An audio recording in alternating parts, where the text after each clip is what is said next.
Hey, what's up, everybody? The Ferg back at you, your host for Fergin' Around, where we're silly in life but serious about rock and roll. Also, co-host of the Retro FM podcast with my partners Lando and Scarby.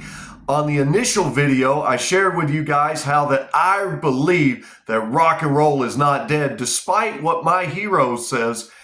Rock and roll is definitely not dead, and part of the proof, if you remember hearing in 2022 about that giant Def Leppard, Motley Crue, Poison with Joan Jett and the Blackhearts concert that was going on all across America and all over the place, well, the proof's in the pudding, folks.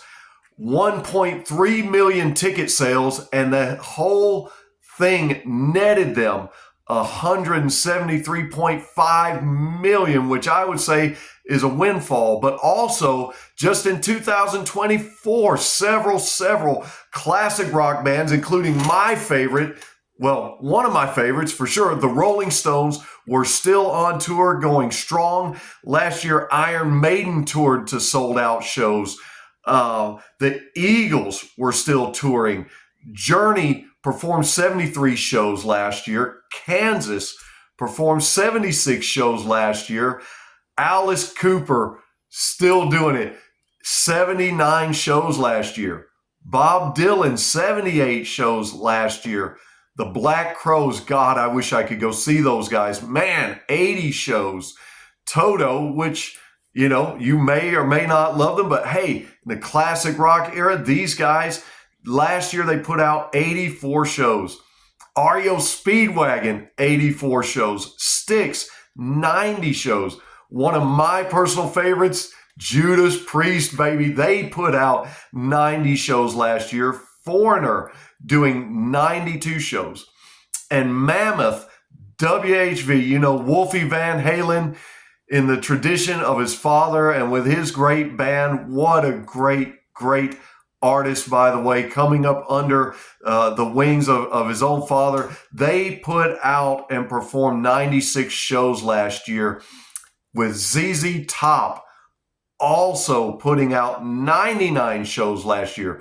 What's all this mean? Why are you sharing this with us, Ferg? Why are you sharing these statistics? Because I just want to let you guys know that people still are out there headbanging and rocking it and getting it and throwing it up and having great fun with this music that we've come to love and enjoy and know for years and years. Young people are loving it. People my age and your age are loving it. You say, what is that age? Well, not going to tell you.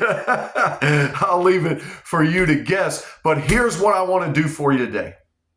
Speaking of all these great rock and roll bands and artists that put out great shows, I put out something last year in October that I called Rocktober.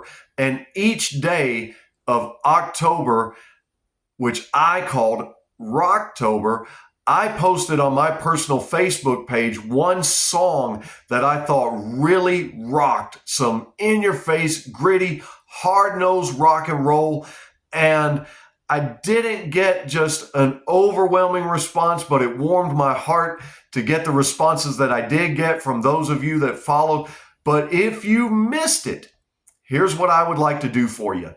On this video right here, I'm not going to recount all the songs, but what I'm going to do is go in the comment section when I post this and put the list there for you of the 31 Rocktober songs, including a bonus I threw in there, so that you guys can go back, research those songs, look them up, pick the ones you want to listen to, the ones you don't, and play those and introduce yourself to some songs that are Ferg's faves that maybe will become your faves, and just enjoy a great rock and roll experience. That's what I want to do for you guys, and I'm excited to do it. I hope you have a rocking day. I hope you remember to be silly in life a little bit, but always be serious about rock and roll. And when they ask you what you're doing, just remember to tell them, just Fergin' around. We'll see you on the next one.